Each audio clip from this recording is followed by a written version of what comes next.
fabric. You strain that cohesion. As a result, the political mechanism does least harm to the stability of a society in those societies that are most homogeneous and that have the closest approach to common values.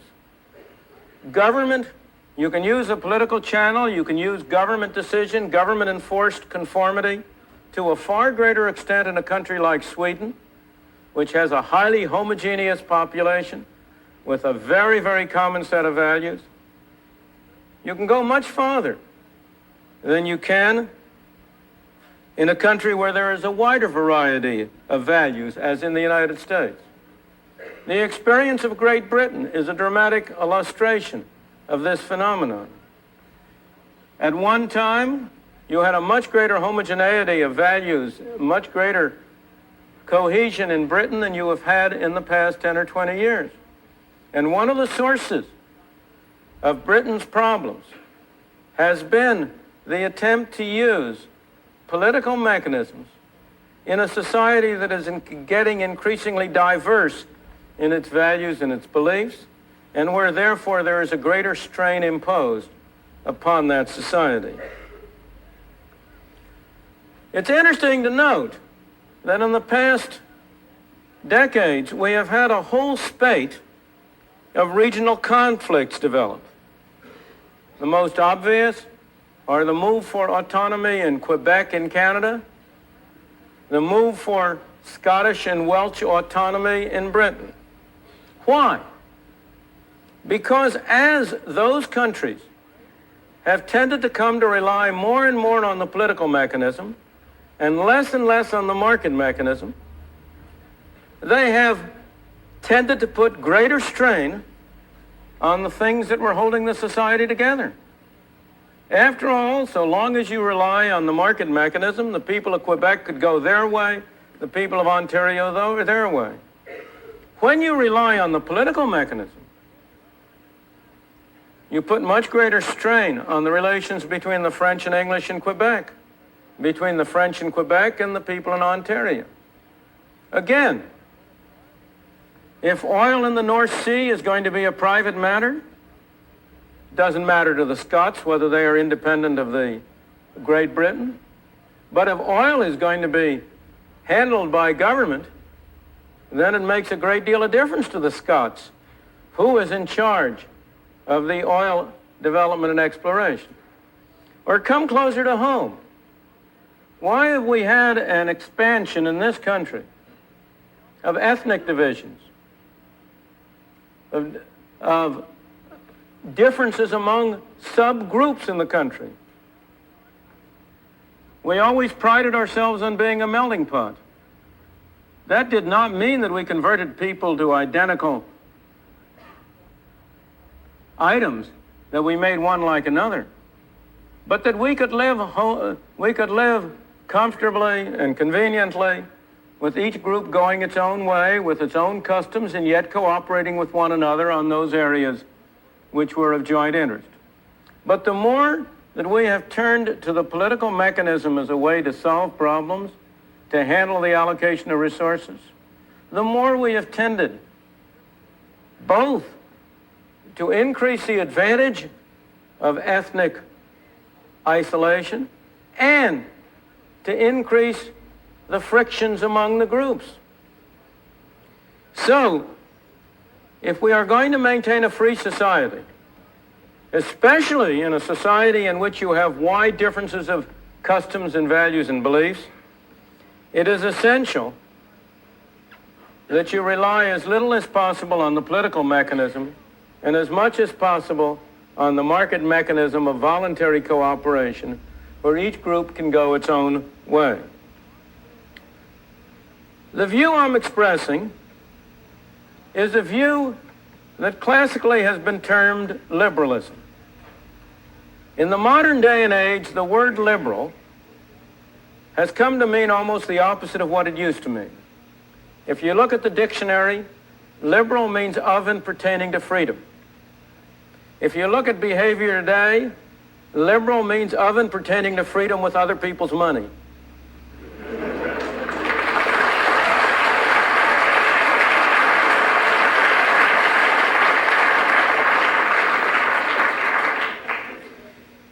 a liberal in the original sense, in the sense in which John Stuart Mill was a liberal, in the sense of which his statement was a statement of liberalism.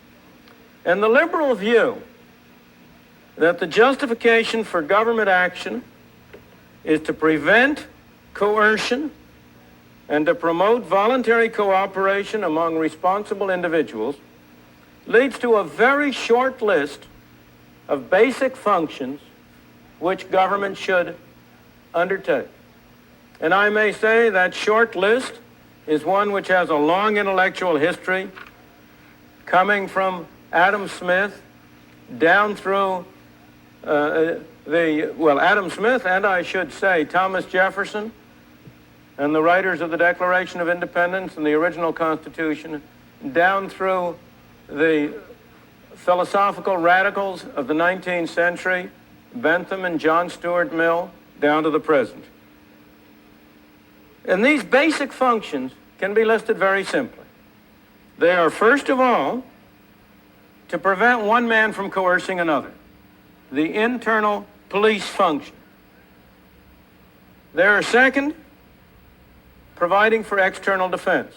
These two are really part of the same: to prevent coercion from within, to prevent coercion from without.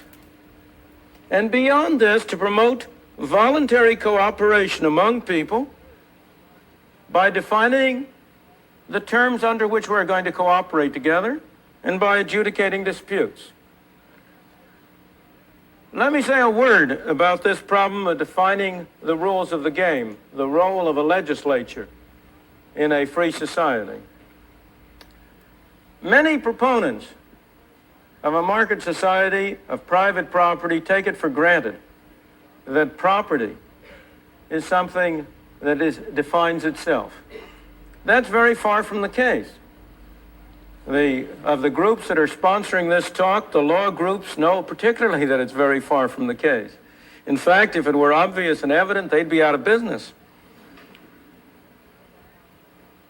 There's no natural meaning of property. It's all a question of convention. If you fly an airplane over my house, 10 feet above my roof, are you violating my property rights?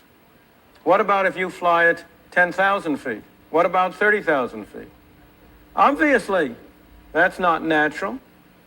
And therefore, if we are going to cooperate with one another in a voluntary way, we have to know what the rules of this game we're playing are. What are the terms? What rights do I have? What rights do you have? And one of the very important and basic functions of government in a free society is to define those rules of the game and to adjudicate dispute among people. There's little dispute about the general character of these basic functions, although of course there's much debate about details.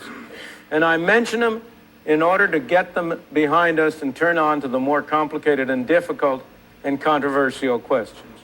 Because there are two additional functions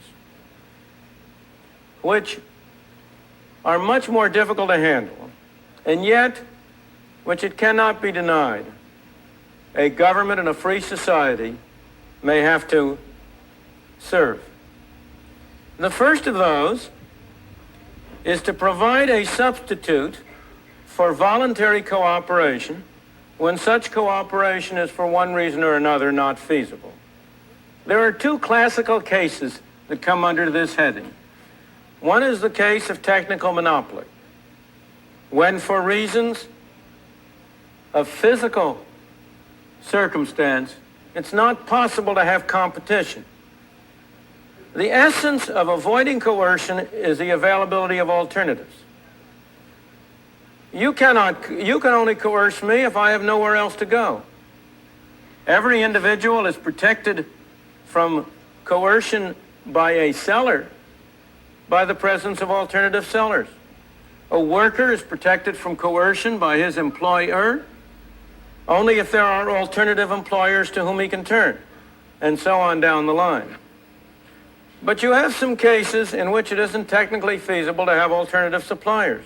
The classical cases are things like telephones, where it doesn't seem really feasible to have 6 telephone companies serving the same community so that each of you has to have 6 telephones, or so that each of you is connected to only 1/6 of the people in the community.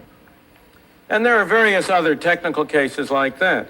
They don't raise too much of a problem. The more serious problem, in the classical case, and the one I'm going to come back and discuss at greater length, is the problem of what are called neighborhood effects. Or, if you want the jargon of economists, externalities. Or, if you want still another jargon, third-party effects. These are the classic cases in which two people, in entering a deal with one another, have effects on third parties who didn't enter into the deal. The much discussed current cases of pollution and environment all fall under this heading. If somebody pollutes a river and somebody downstream gets polluted water, what you have is that somebody upstream is engaging in exchanging good water with someone downstream for bad water. There might be nothing wrong with that if the two have voluntarily made a deal to do so. But the problem arises when it isn't feasible to make this as a voluntary arrangement, and when the person downstream gets the bad water willy-nilly and without having agreed to be subjected to it. Those are the cases of neighborhood effects. That's one additional function, providing a substitute for voluntary cooperation. Another is to protect irresponsible people. We can only really believe in freedom for responsible individuals.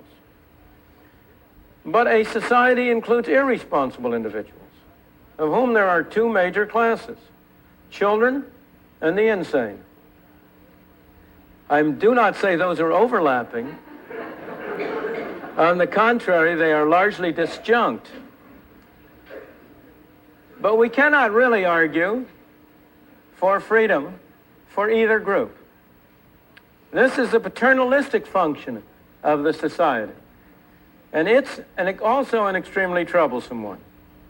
We have resolved it in most free societies by assigning primary responsibilities to the parents, by taking the family as a unit in considering policies. But fundamentally, there remains the problem. That's again an expedient, not a principle. We are not willing and should not be willing to treat children as the absolute property of their parents, which their parents may do with as they like. We really want to treat children as potentially responsible individuals whose freedom and opportunities must be protected. But that raises enormous difficulties. If the parents are not responsible, it is very difficult to find a surrogate that will do the job.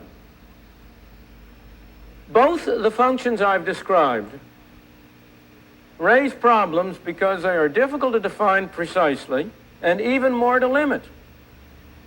There is an enormous range of activities which could be justified by government, which could be justified, or which you could attempt to justify on the grounds either that you have third-party effects or that you're dealing with irresponsible individuals. After all, in a complex society in which millions of people, tens of millions of people are cooperating together, there is hardly anything that people do that does not have effects on third parties, on people other than those who are directly involved in the arrangement.